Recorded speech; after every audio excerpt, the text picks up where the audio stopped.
500 years ago, it is said 2 young princes, one heir to the throne of England, were murdered in the Tower of London. Their uncle, Richard III, the last English king to personally lead troops into battle, was accused. Others hold this to be slander. Richard, they say, was a most valiant, most virtuous king. Which was true? Was Richard the murderous villain of Shakespeare's imagination?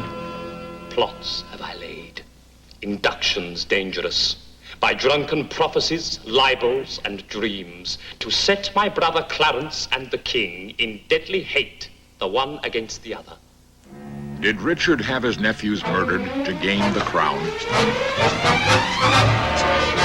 The answer to this mystery may yet be found in the Tower of London. Beside the Thames River flowing through the city of London stand the grim stone walls of the Tower of London.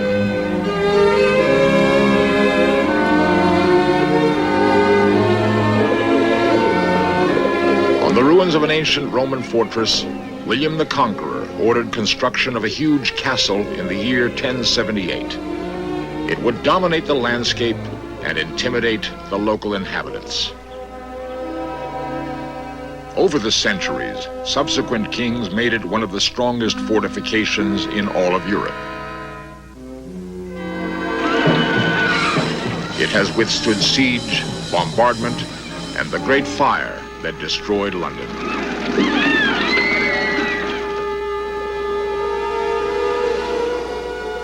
For 900 years, it has served as a fortress, a royal palace, a dreaded prison, and a treasury for the crown jewels.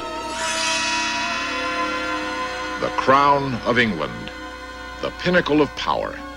It cost the lives of many ambitious noblemen. The quest of it dimmed honor and loyalty. Richard III was accused of such an obsession. His adversary, Henry Tudor, burned with the same desire. Peter Hammond, Tower historian. I think what most people know about the Tower is the time when it was a state prison, a place where important political prisoners were kept.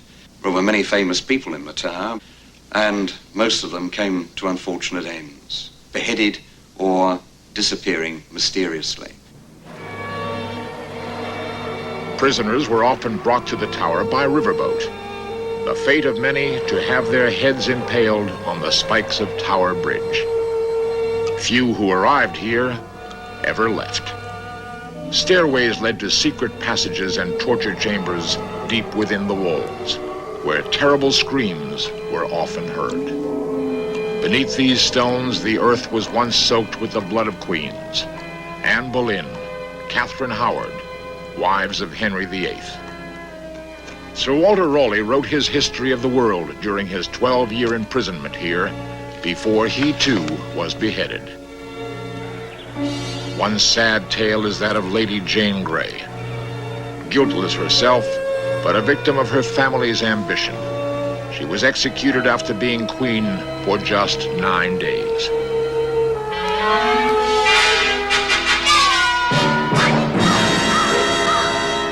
One of the most interesting, fascinating mysteries in the Tower is what happened to the 2 young princes, those 2 royal children, the sons of Edward IV, who disappeared mysteriously after the elder one lost the crown that was his by right, and his uncle Richard III became king instead. What we know about it is not very much. We know that the princes were in the Tower after their uncle Richard became king. We know that they were last seen in the Tower. We know that a couple of hundred years later, the bones of 2 young children were found, who may or may not have been the princes. In writing, we have stories about rumors of the princes having died, but nothing more than that. There is only one recorded fact concerning the young princes entered into the records of the day, that they were last seen in June 1483, playing at bows and arrows in the Tower yard.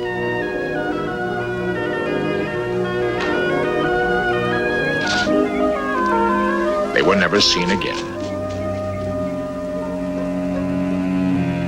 The popular story has it that Richard plotted with one Sir James Tyrrell to murder the princes. Not content with being the young king's Lord Protector, he wanted the throne himself. The opportunity came, it is said, when young Edward, heir to the crown, was placed in the Tower, according to the tradition that all kings-to-be must reside there before their coronation. His young brother was brought to keep him company. Sir James obtained the keys to the Tower, and one midnight, accompanied by 2 henchmen, secretly came to the place where the boys slept.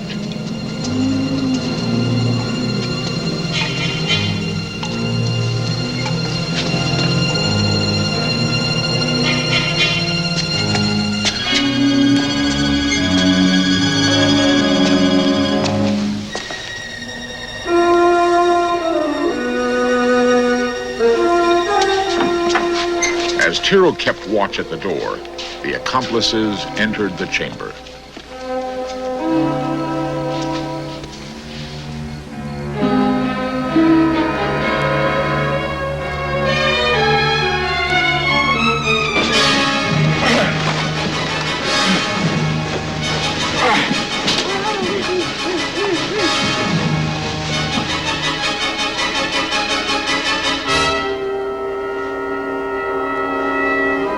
Whether the story is true or not, the children were never seen again. Their Uncle Richard is believed by many to be completely innocent. One group, the Richard III Society in London, has thousands of members in branches throughout the world. Their spokesman is Jeremy Potter. Richard III is probably the most maligned character in history. He reigned only for 2 years as King of England, and he's been dead for nearly 500. His reputation has been blackened by the myths that were put out by the Tudors, who took the throne from him. He was the last of the Plantagenet kings. He was the rightful King of England. He was a good king. He was a better man than most, so far as we can judge his character at this distance of time. Well, he was obviously an extremely courageous and extremely generous, I would say, an extremely straightforward person. He did care about the less privileged of his subjects. There would be no good reason for Richard wanting to kill the boys. When Edward IV, the boy's father, died, he left Richard as Lord Protector of the realm and of the elder boy, and the country did not wish for a boy king. So Richard III was the adult heir to the Plantagenet throne. He was accepted by the City of London, by the Houses of Parliament, as the rightful king. Richard would have gained nothing out of the murder of the princes without anybody being certain that they were dead. I think he was an ambitious man, and at this time he was a frightened man. And one can see perhaps everything he did, and perhaps the murder of the princes as well, as things that he did to save himself, to preserve himself from his enemies.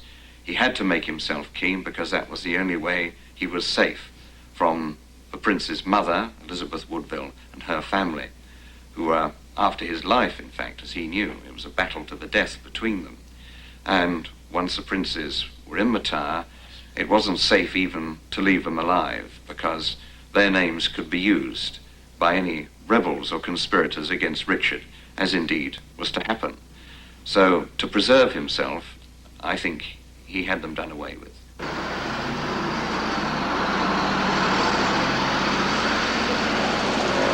At Westminster Abbey, head librarian Howard Nixon added his view.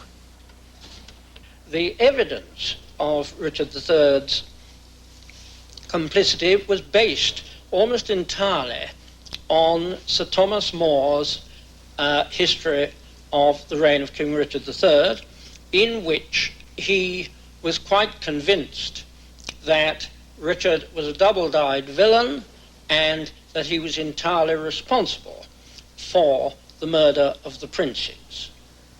But Sir Thomas More was a very biased witness because he was in the service of Cardinal Morton, one of Richard III's greatest enemies. And although in his account More writes as if he was personally present when this story was being unfolded, in fact he was a boy probably under 6 years old.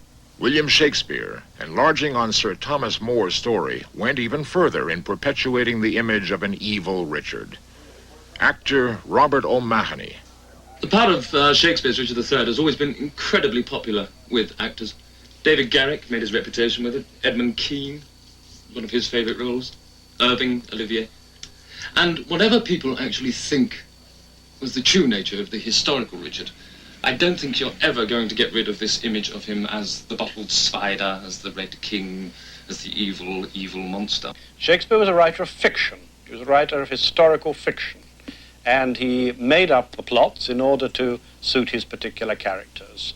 And of course he based them on some historical facts, but he accepted the Tudor version of Richard III because there was very strict censorship at the time, and if he had not, his play would never have been performed and he would have been thrown into prison. Not content with creating one of the most villainous characters in literature, Shakespeare makes Richard deformed, physically. He gives him a hump, he gives him a withered arm. Shakespeare makes Richard lay bare his character, his motives, and his intentions in the very opening speech of the play, when he turns to the audience and he says, "Now is the winter of our discontent, made glorious summer by this sun of York, and all the clouds that lowered upon our house in the deep bosom of the ocean buried. Grim-visaged war hath smoothed his wrinkled front, and now, instead of mounting barbed steeds to fright the souls of fearful adversaries, he capers nimbly in his lady's chamber to the lascivious pleasing of a lute. But I, that am not shaped for sportive tricks, nor made to court an amorous looking glass, I, that am rudely stamped, and want love's majesty to strut before a wanton ambling nymph, I, that am curtailed of this fair proportion, cheated of feature by dissembling nature, deformed, unfinished, sent before my time into this breathing world scarce half made up, and that so lamely and unfashionable the dogs bark at me as I halt by them. The medieval mind thought that a deformed body indicated an evil person, a deformed mind. It was to the interests of the Tudors to suggest that he was a villain, and they therefore made up a physical deformity in order to back this case. And therefore, since I cannot prove a lover to entertain these fair, well-spoken days, I am determined to prove a villain and hate the idle pleasures of these days. Plots have I laid, inductions dangerous, by drunken prophecies, libels, and dreams, to set my brother Clarence and the king in deadly hate, the one against the other. And if King Edward be as true and just as I am subtle, false, and treacherous, this day should Clarence closely be mewed up about a prophecy which says that G of Edward's heirs the murderer shall be. This was entirely invented after his death. And also the story about the withered arm. Well, now, how on earth could a man with a withered arm ride a horse and wield a battle axe? Barely 2 years after gaining the crown, Richard was forced to fight to keep it. Henry Tudor, exiled in France, landed on English soil and raised an army to lay claim to the English throne. Richard's forces met the Tudors in the field at Bosworth. At a critical moment, Richard, famous strategist in battle, the fighting lord of the North, made his decision.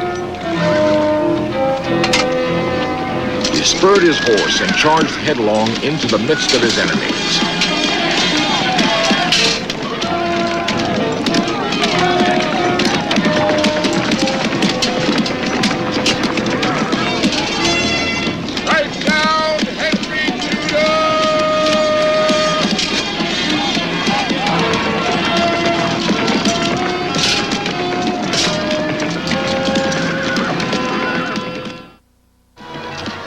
Battle of Bosworth, to save his crown, Richard III thundered into the midst of his enemies, seeking to bring down his adversary, Henry Tudor. But one of Richard's closest allies, Lord Stanley, defecting at the last moment, intercepted Richard within sight of his goal.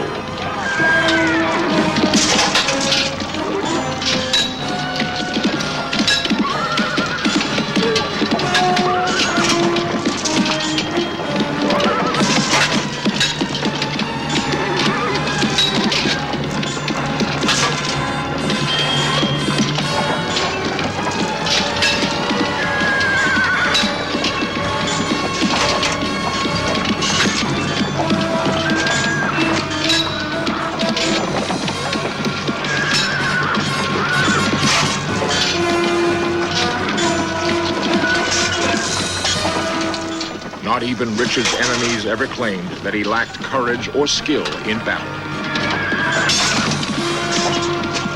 But treachery within his own ranks brought him down.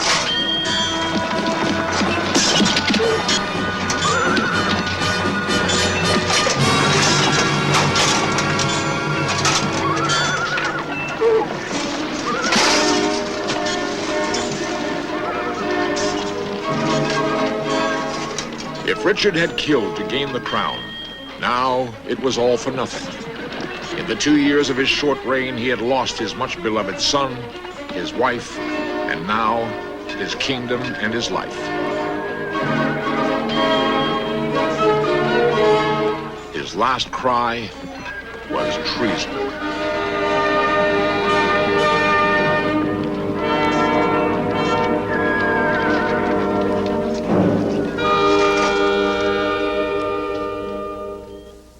On Richard's death, Henry Tudor became king, and a strange silence fell regarding the fate of the princes. 20 years later, Henry ordered the execution of Sir James Tyrrell for treason. Afterwards, he even waited a further 2 months, then suddenly said that Tyrrell had confessed to the murder of the princes at Richard's command. Although there's no evidence of such a confession, it became the source for the stories of Richard's guilt. But if Richard was not guilty, who was? Henry VII had very good reason to have the princes murdered, because he'd become king by battle, by beating Richard at Bosworth. His claim to the throne wasn't very good, and the princes had a better claim. So Henry Tudor, who became Henry VII, may well have found the boys alive and murdered them himself. He did have other people who were in the royal line put out of the way in the Tower, imprisoned or even executed on trumped-up charges. The only thing that makes me think that perhaps he was innocent is that maybe the princes weren't alive for him to have them murdered when he came to the throne. Before you have a murderer, you have to have a murder, and there is no evidence that the princes were murdered. They may have been. They simply disappeared. And so the story rested for almost 200 years. Then, in 1547, some workmen found what appeared to be the bones of 2 children under a stairway at the base of the tower. Believing them to be the remains of the princes, King Charles I had them sealed in an urn and placed in Westminster Abbey. Ironically, in the chapel of Henry VII, who might well have been their murderer. Nearly 2 centuries later, in 1933, the urn was opened and the bones were examined by experts. We've got some pictures of the bones here, and there is the almost complete skull of the elder child, and this shows the rather more broken one of the younger boy. Here are the thigh bones of the 2 children, and you can see that one is longer than the other, and the jawbone of Edward VI. The examination of those bones in the Abbey nearly 50 years ago proved nothing. It didn't prove the sex of the children. They could be female. It didn't prove the century with which they lived, and it didn't prove their age. And I hope that there will be another and more scientific investigation. Certainly we're pressing the Dean and Chapter to have them re-examined. Once somebody has been buried in the Abbey, been given Christian burial, they are in a slightly different position from bones preserved in a museum. And you cannot keep on poking into bones that have been given Christian burial inside a church. I think they're reluctant to re-examine them because they're reluctant to disturb royal tombs, but the whole question here is whether they are royal tombs. Are the bones in the abbey those of the princes? Were the princes murdered at all? If so, is Henry VII, who gained and kept the crown, responsible for their deaths? Is Richard the most maligned king in history, or truly Shakespeare's arch-villain? Perhaps new dating methods or a forgotten scroll in some dusty library may eventually give the answer to this intriguing mystery of the Tower of London. The warders at the tower say that sometimes in the early dawn, the figures of two small, lost boys walk anxiously hand in hand on the tower green. Are these the princes, and for whom do they search?